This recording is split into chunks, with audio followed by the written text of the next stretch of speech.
Hey, everybody. It's Friday. It's actually Friday. I'm so excited, and I'm so excited to be here doing CANNAfact Friday.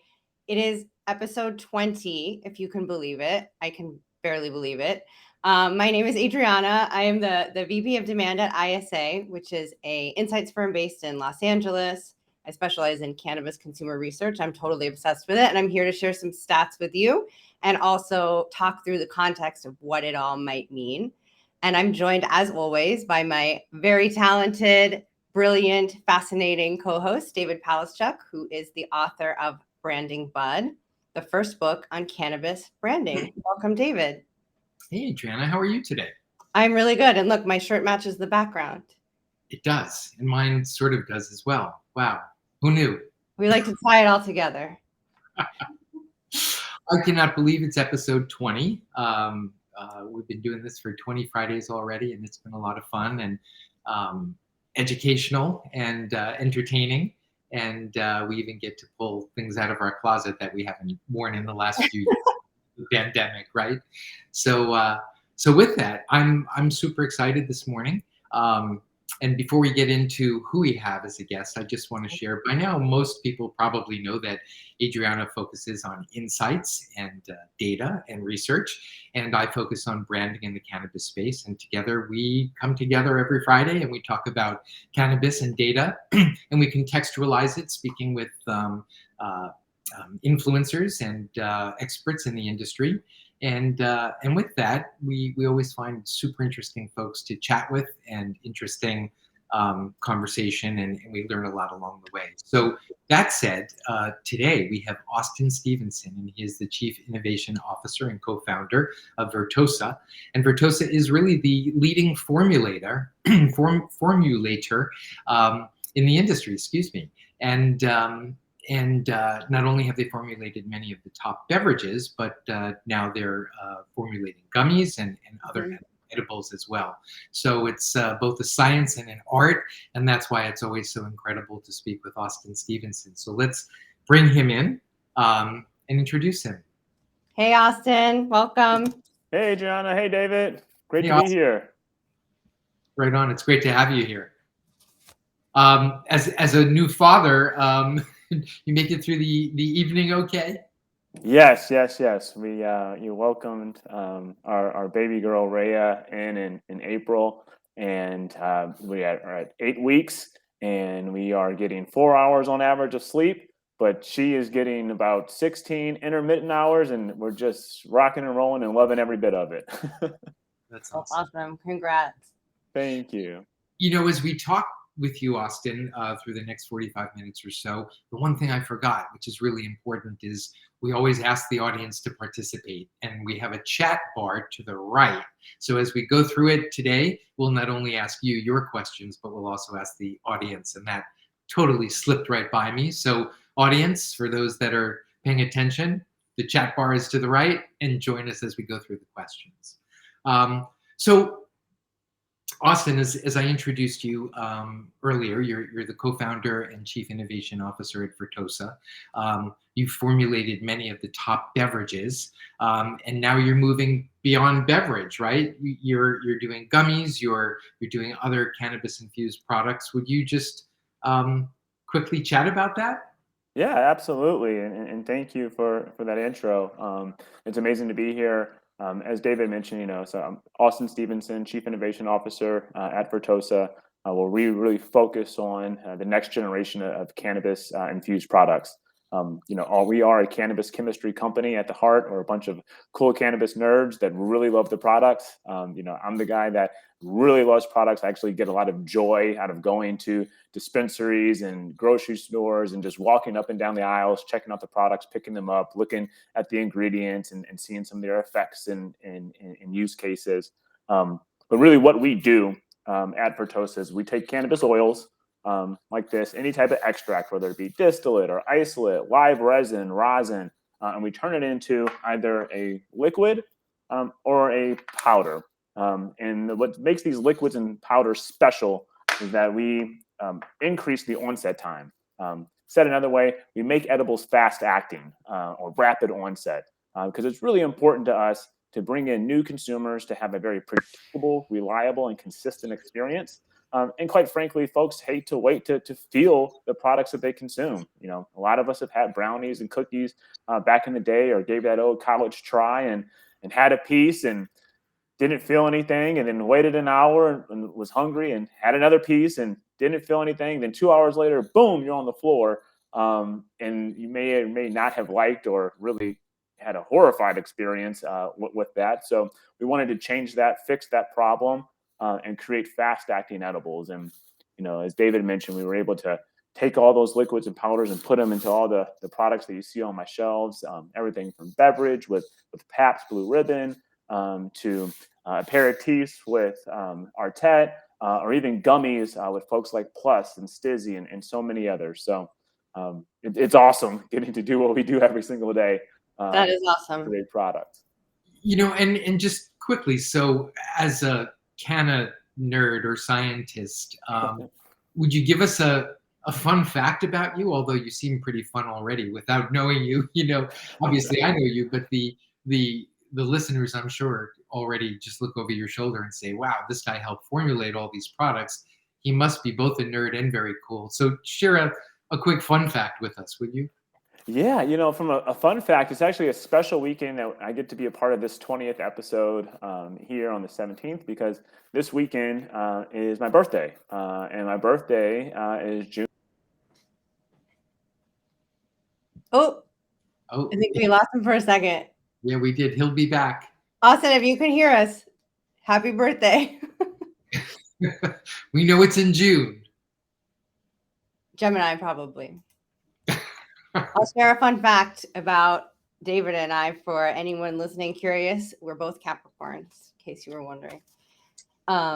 Let's see. Let's try to reset Austin. But I think in the meantime, while we're getting that figured out, we can throw a stat up and have our audience check it out and do our CANNAfact or CANNAfiction Friday guessing game.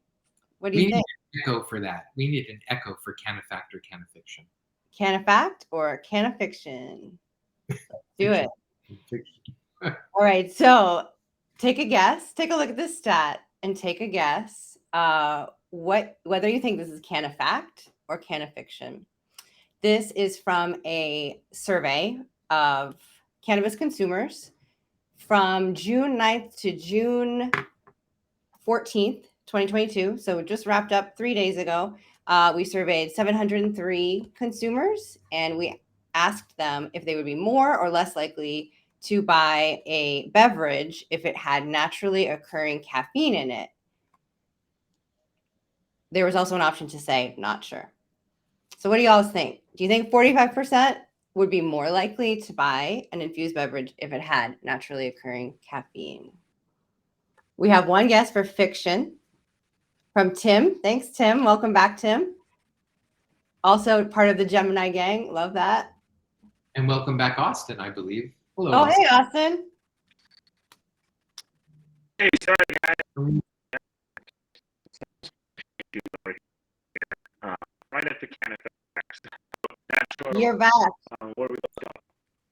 Yeah, we left off where you said your birthday is June, and we didn't hear the date, so we're all waiting in with bated breath. Yeah, we all have our Amazon apps getting ready to send you a gift.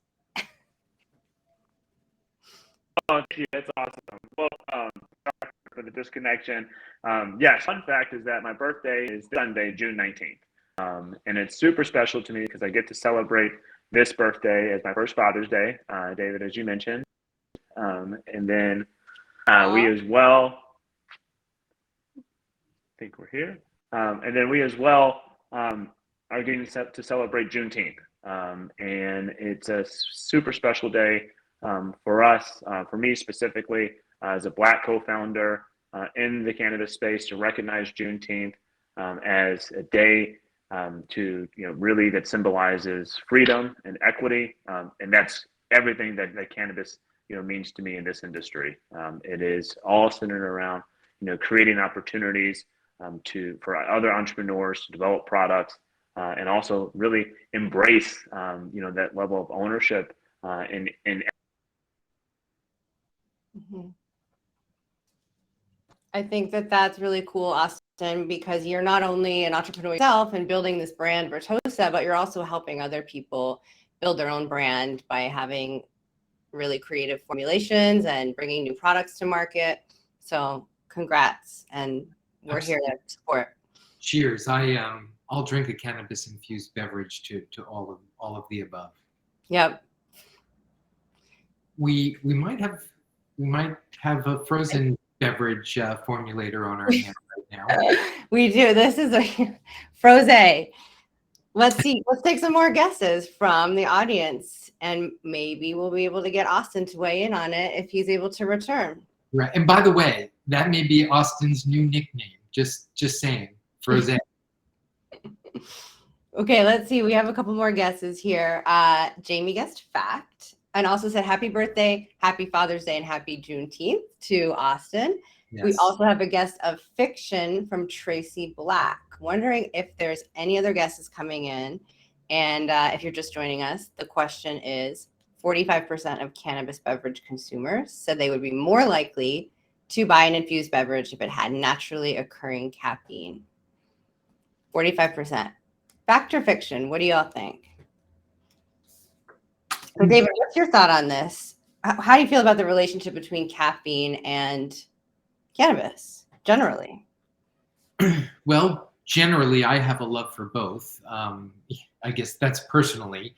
Generally, I do think there's a connection. I think when it comes to cannabis, there's, if I could simplify it and really simplify it, and forgive me for doing this, but, either it's something that relaxes you or something that energizes you, right? Mm-hmm. Or Adriana, as we always talk about, it's either additive or subtractive, right? It's something additive being aspirational, helps you focus, takes you to a new place, or subtractive, which is really about alleviating pain, helping you sleep. So in this case, when we see that bifurcation happen, so in this case, I think caffeine, for those seeking to be uplifted, could be a positive thing. And I think there could be a large group of people that would be interested in that. Mm-hmm. I also think then it breaks down into things like, we have it in the question, naturally occurring caffeine, right? So I think there are folks that don't want certain stimulants in their body, but I think naturally occurring caffeine and cannabis could work. And I think, I know there's a large portion. Is it 45%? That's the question. That's right. The question. Do you think it's 45% or less or more? Thank you for your comment, Megan. I love my caffeine and cannabis personally. And I hear that story a lot from people. Yeah. Also, side note, David and I were just in, where were we? We were in Chicago presenting at NECANN.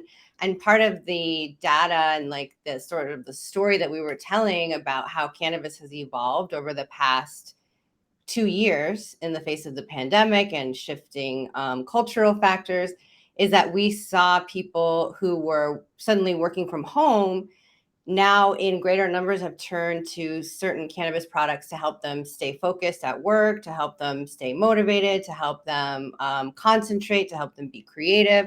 And I think for all those reasons, caffeine and pairing those together for that segment of the market makes a lot of sense.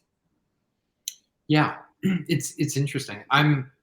I'm curious. Actually, before we give the answer, I'm curious if we could ask the listeners how many of them find, just like Megan, how many of them find a love or a connection between caffeine and cannabis? Because that's something that that we were hoping to chat with Austin about. I don't know if he's going to make it back. Yeah, so here's the update. He says there's an electric company that's working on the power lines outside his house. So we probably won't be able to get him back today, and we will reschedule him for another time. Very disappointed we won't be able to talk to him, but we'll bring him back. Yeah, but it wouldn't surprise me if he shows back up in his car or something like that. But we'll keep our fingers crossed. We have a couple of, so Megan said she loves, I love my caffeine and cannabis personally. See, and she She says fact, but with a question mark. That's sort of where I am too. I think it's high. I don't think it's that high, but Mm. and somebody else says I find it's a good mix, but don't think it's 45%, and that's I think that's Tim Double. That's Tim. Oliver commented, "Wake and bake. It's a ritual for many, myself included." Oh, I should mention too that one of the reasons why we specify naturally occurring, and this is something we talked about with Rick Gillis from Tinley when he was here, is that you're not allowed to add caffeine into a formulation. It has to be something that occurs naturally. Right, right. Yeah. Guess who's back? Welcome back. Thank you, thank you. Of course, Murphy's Law would have it. They're working on the power lines outside of my house right at the time this started. So I sincerely apologize for the disconnection, but I am back. I don't know for how long, but I am back. Well, welcome back, and you're not alone in that. This has happened before, and even on the very first episode of CANNAfact Friday, there was a chainsaw right outside my window, which Oh gosh. happened very frequently in my neighborhood. So it was just a very unhappy coincidence. But we're very glad that you were able to join in again. But the unfortunate thing, Austin, is that as we introduced you as a cannabis beverage formulator, and then it become once you froze up, we called you a frozen cannabis beverage formulator, and now I think your new nickname is Froze. That's okay. Oh hey rose, and I'm all about some froze, so that's cool. And we've actually even done infused popsicles. So there's plenty of the frozen treats that we can, and ice cream that we can explore as well. Ooh, no. And ice cream has the fat built into it as well, so that probably helps it right along. That's exactly the case. Since cannabinoids are fat soluble, having added fats actually helps boost the experience. So if you ever want to, feel a little bit more, consume fats while you consume cannabis. I will have no problem following those. Yeah. So, we were where we left off was that we had moved into our CANNAfact or CANNAfiction. We have not given the answer yet.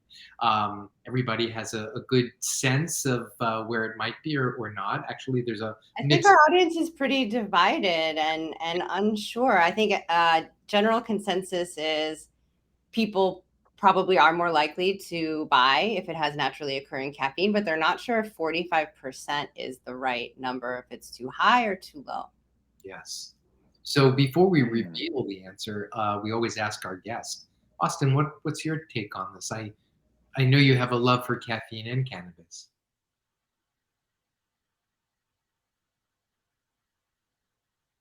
Uh-oh. Should we reveal the answer? Let's do it. That pesky power company. All right. If you guessed fact, which Megan did, good job, Megan, you are correct. These are the results. 45% said they would be more likely to buy if it had naturally occurring caffeine. 13% said less likely to buy. 42% said it would not impact their purchasing decision. Are you surprised by this, David? Huh. So it's a fact. Well, yes, I am. I'd be curious to know what the other 55% is. If they're interested in sleep, for example, or relaxation, and if it's really that bifurcated. But that's interesting. And I see. Yeah, just some background for you for how we sort of organize the survey is we put together like a list of different attributes, which we'll also be sharing more of those answers here today. One of them is infusing with vitamins. One was herbal supplements. Another one we looked at was whether the product is vegan, whether it's organic. And then for each one of those attributes and for different form factors too, we asked about whether they would be more likely or less likely to buy or whether it wouldn't have an impact. And I think it's important too, because we wanted to see, is there a difference between what's happening in the beverage world and what's happening in the edibles world? Like, is there a time when you would want your gummies to have something that you wouldn't want your chocolates to have, or you would want your mints something that you wouldn't want to have your chocolate have. So that's what we took a look at, and we'll be sharing more of those results in just a second. Yeah, that's interesting. And a shout out to Tracy Black and Colleen Beatty, who I see are listening. Well, it seems obviously like the power company, the local power company, has won, and Austin may or may not join us, which is too bad because he is not only a great guy, but has so much knowledge in terms of formulating products and has really formulated some of the best known beverages in California and across the country.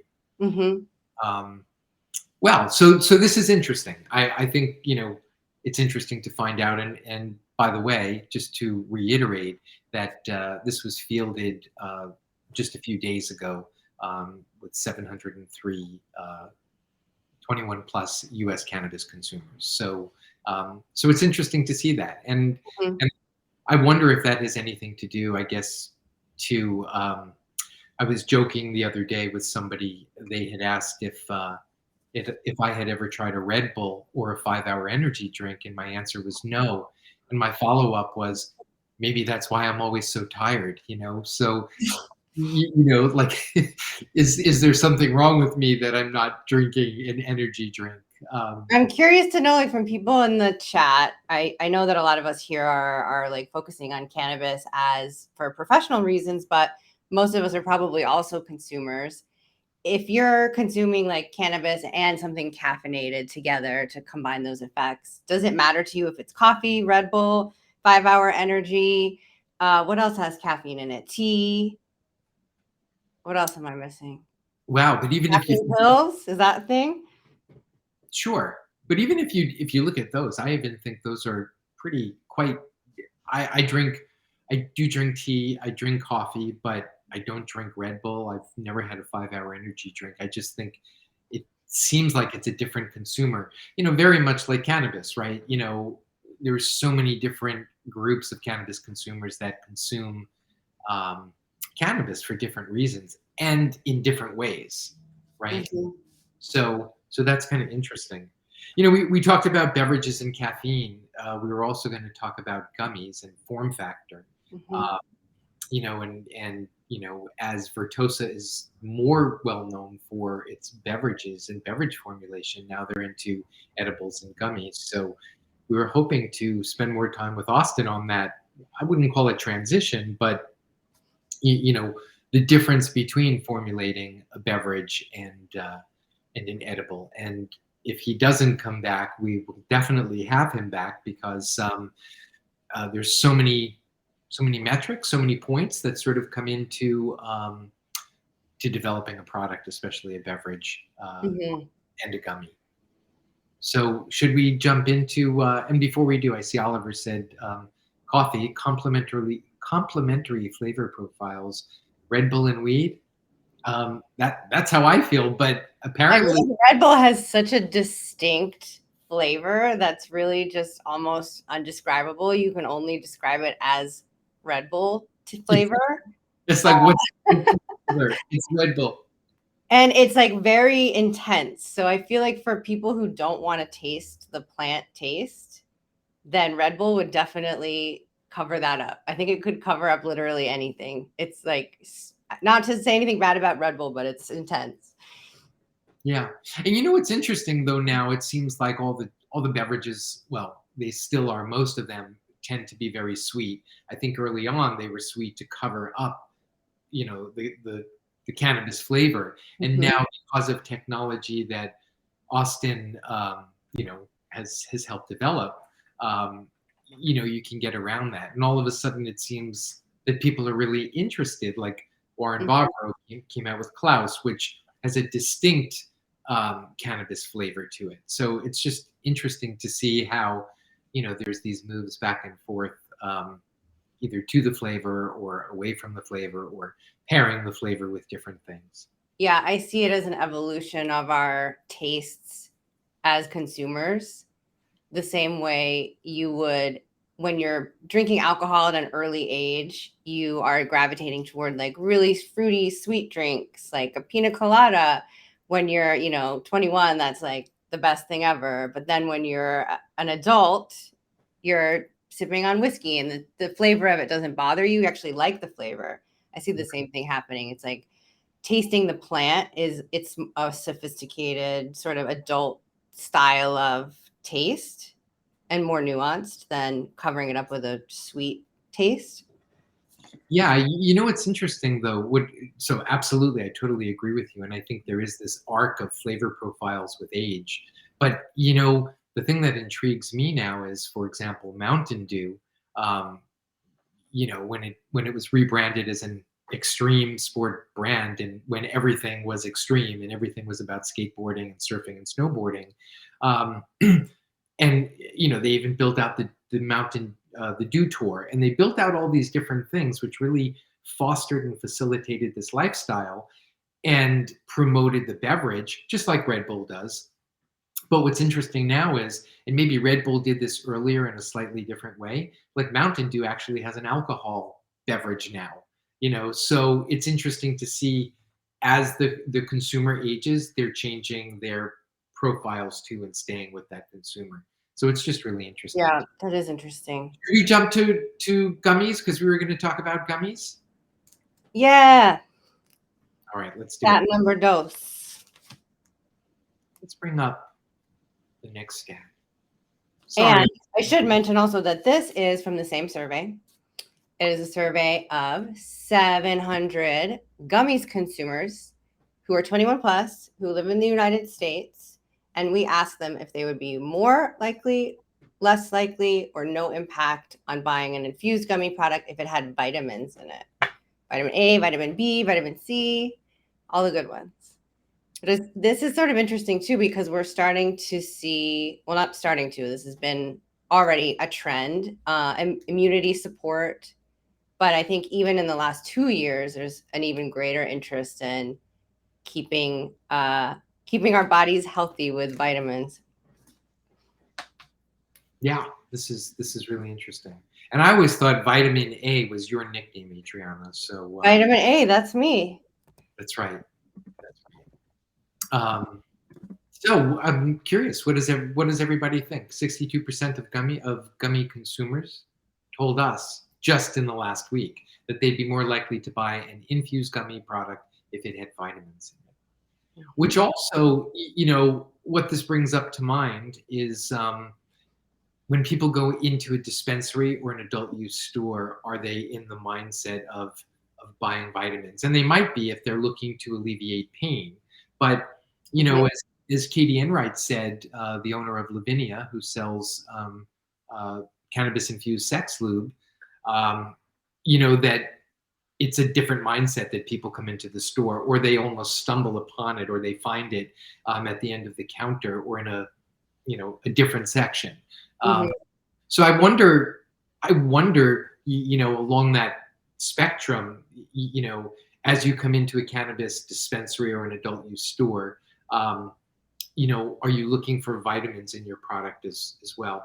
I know recently people have been looking for less sugar, and more healthier, I guess, nutritional value in either edibles or beverages. And I think probably, again, Austin would be able to share how the technology has really offset that. The fact that you don't necessarily taste the plant anymore, so you don't have to cover it up with all the sugar and the sweet flavors. For me, this almost seems like a choice between, so if you're not necessarily looking for vitamins, but you're shopping for gummies, and there's two options, one that has this other element infused into it, which are vitamins, and one that doesn't, would that sway you one way or the other? Maybe not necessarily something that you would go out looking for, but it might impact your decision at the point that you're about to choose one out of a group.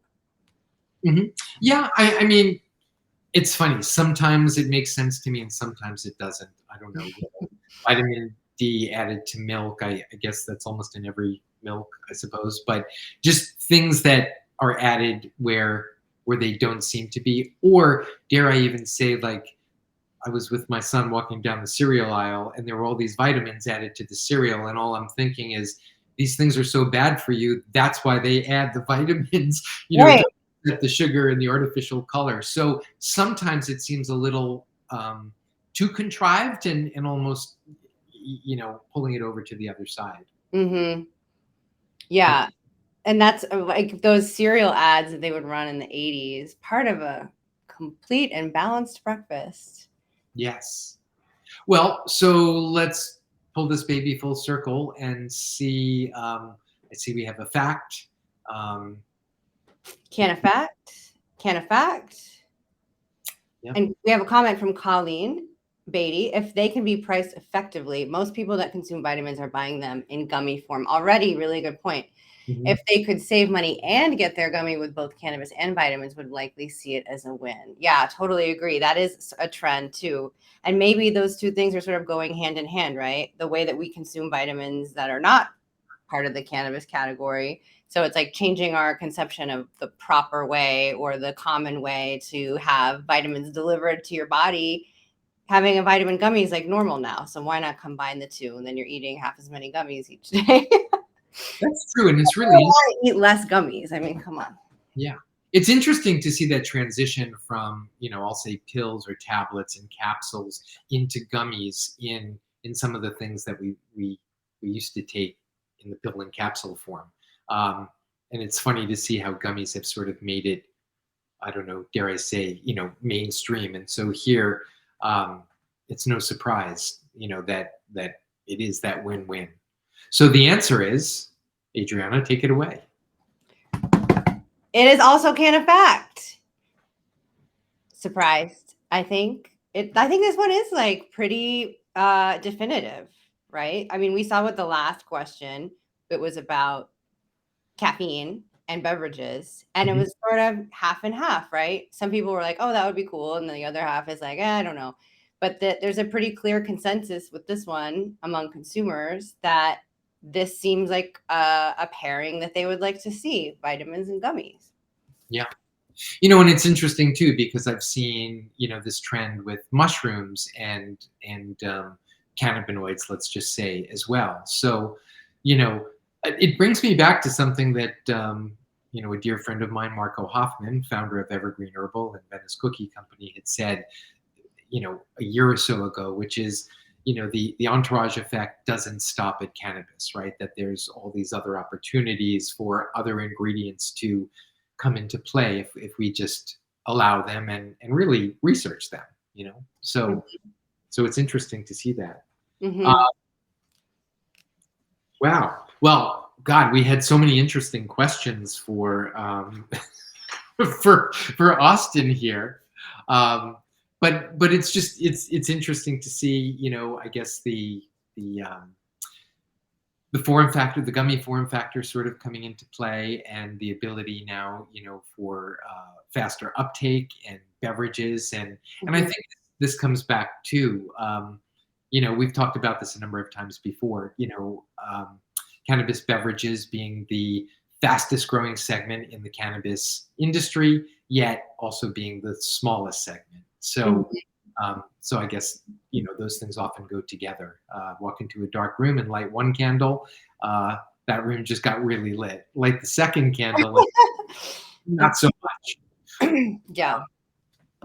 But I think, some of the things that are happening, and I think some of the things that Austin could speak to, and we certainly see, week after week with all the people that we speak to and guests, that these different form factors are growing. And, while flower is still, king of the hill, so to speak, or queen of the hill for that matter, because the plant is a female, so queen of the hill. You know, these other form factors are really coming into play, and I think over time they'll continue to come into play. And over time, as we learn more about cannabinoids, and Adriana, you and I just came back from Chicago. We were speaking about the development of minor cannabinoids and the benefits from those, and how they're falling into different types of products. You know, that's happening right now in front of us, and the pandemic had a great deal to do with that. I really do think that we are right now in a renaissance of product development in this category. And when we were just talking, it reminded me of something that Sparky Rose said when we were in Chicago about, we were talking about like, when will you know that something momentous has happened, right? Like, when will you know that there's been this fundamental shift in the perception of cannabis? And he said, and I think this relates to the question of vitamins and form factors, when Can basically proved that there is a desire for low dose beverages, right? So it's sort of, that goes into the shifting perception where vitamins can be a part of it, right? It's not like health conscious is here and cannabis is here. They're really now intertwined. Mhm. And the low dose is part of that story. Vitamins is part of that story. Other herbal elements and new cannabinoids coming into products are part of that story too. So I really liked what he said about that being a sea change moment. Yeah, agreed. And but I think it's happening, and I think we all feel. It's funny. We're at a place in time that we all question what the truth is and what the facts are. I think we live in, I'll call it, a post-credible society. We just don't totally know. And so we question everything. And I think it's an opportunity for people to sort of, regroup and sort of find their own way, so to speak. And in questioning, great things can come from that, where we could find our own way and our own unique paths, and that's where innovation comes from. And I do think the pandemic has really forced us, especially in the cannabis industry, to look at things differently.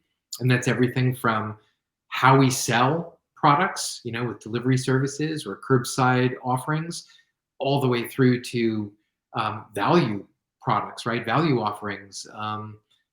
Dare I say, Old Pal, Baker. Some of the brands now have bigger offerings because people don't want to come to the dispensary time and time again, or once a week, or however often they do. They want to keep it, uh, to a lesser pace. So it's just interesting to see how all of this has affected. And then probably most importantly, I should talk about and I should mention is people consuming at home and their kids not going to school. So now that person who might have consumed in a non-discrete way is all of a sudden forced to consume in a discrete way. And maybe because of the situation and more stress perhaps, wants to consume consistently but at a lower dose, so they can function throughout the day. So I do think this is a renaissance. I do think the pandemic forced it. I mean, Zoom probably, what is the winner from the pandemic? I'm guessing, but but there are definitely behaviors that have changed, and now's still the time to capture, new consumers with new innovations. Mm-hmm. Well said, David. Whew. Well, I don't know. I said a lot, but I was really hoping to hear from us. Let's do our last stat. Let's do it. Let's see what else we got up our sleeve for today. We're just tap dancing here, everybody. We had one of the best guests ever, and we lost him, but we'll bring him back. Yes, we'll bring him back. Okay, so this one, same sample size, 700 consumers across the US, 21 plus. As I mentioned before, what we did is we asked about specific form factors, and then we matched those up with different attributes to see what preferences for which attributes go with which form factors. And this is a compilation of some of these results. So what we wanted to know is, which one do you think consumers are least interested in for gummies specifically?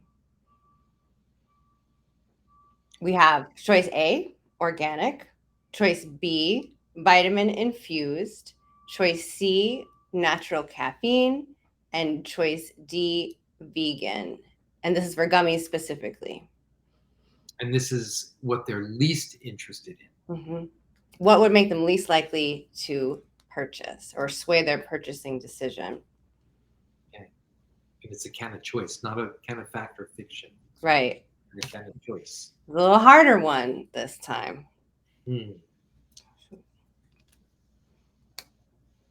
I should mention too, there were more things we explored other than these four, but these are the four I picked to see if I could stump you. All right. Well, I'm curious to know what Austin would think about this. What would Austin do, Adriana? He would know the answer because he's so dang smart. He would. He would. Which of the following attributes are gummies consumers least interested in? Okay, you go first. All right, we have one guess for D, vegan, from Tim W. Yep, from Tim.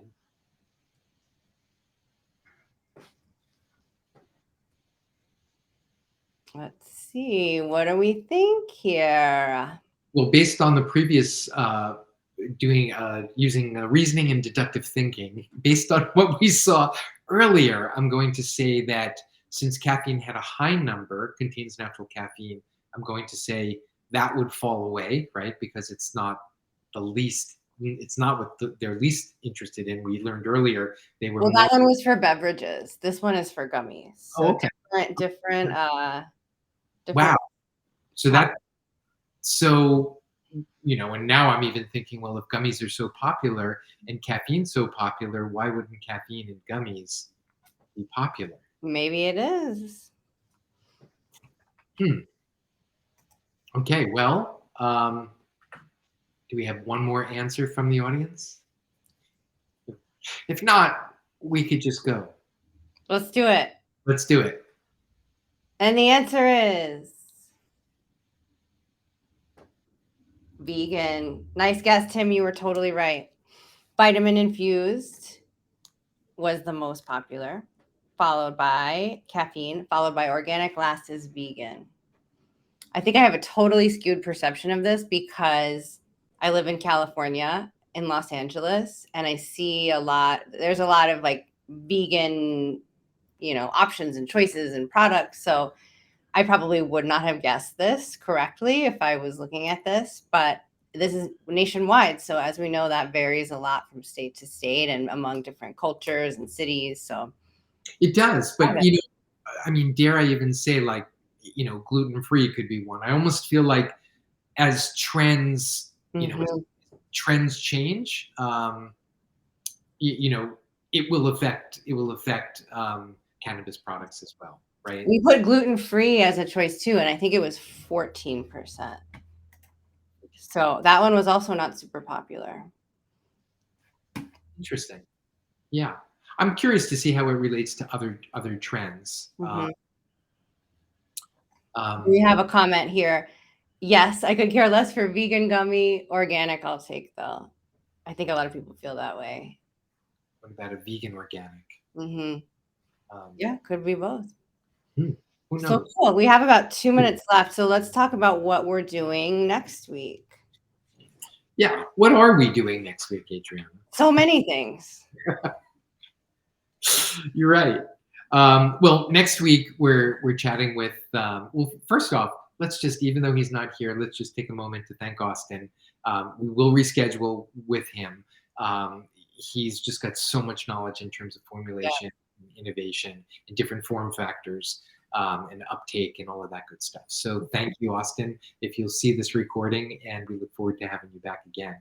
Next week, our guest is Danny Gold, and Danny Gold is the founder and CEO of Zoltrain, which is an online platform that brands work with to get the word out and train bud tenders on the front line. So as we all know, bud tenders are really important, and as the front lines to your potential consumer or cannabis consumers, they're really important. So Zoltrain is a platform for where brands can train dispensary owners and bud tenders and everybody that needs to know, brand ambassadors that need to know about the brand and all the important information. So I'm really excited to speak with him. He's got a background in education and knows how to do things right, both in the cannabis front and the education front. So I'm excited about that. That's awesome. Yeah, that's something that comes up a lot on the show too, is the importance of that experience and that relationship between the person making the product recommendations and the person purchasing them and making decisions based on their feedback. So that knowledge and background and awareness are so important. So it'll be really interesting to hear how Danny goes about educating bud tenders. Absolutely. And education's like, there's no doubt one of the biggest issues in the cannabis industry. We need to figure out who we're talking to and how to message to them. And and that's what's going to normalize and bring acceptance for cannabis. Well, we're pretty much come to the end of time. The end of time. Hopefully not. That's right. We've come to the edge. We've come to the end of this episode, and we've put a link up in our chat to let everybody follow us, follow the room, sign up for the CANNAfact Friday newsletter, and continue to join us on every Friday. We're super excited to chat with some of the best minds in the industry, and also chat with our listeners at the same time, because that really makes it exciting when we can answer questions and listen to comments directly. So again, thank you everybody for joining. We hope you'll join us next week. As we always say, please take care of yourselves and take care of each other. Thank you, Adriana, and thank you for the team that supports us. It's been great as always, and thank you for helping us tap dance our way through as we lost our guest today. So we look forward to taking care of the power company outside of Austin's house, and we will catch up to you next week. Thank you, everybody. Happy Friday to everyone except for the power company at Austin's house. Yes, and happy Father's Day to those fathers that are out there as well. And happy Juneteenth as well, which is coming up this weekend. So as Austin said earlier, thank you, everybody, and have a great week. Bye. Happy Friday. Bye-bye.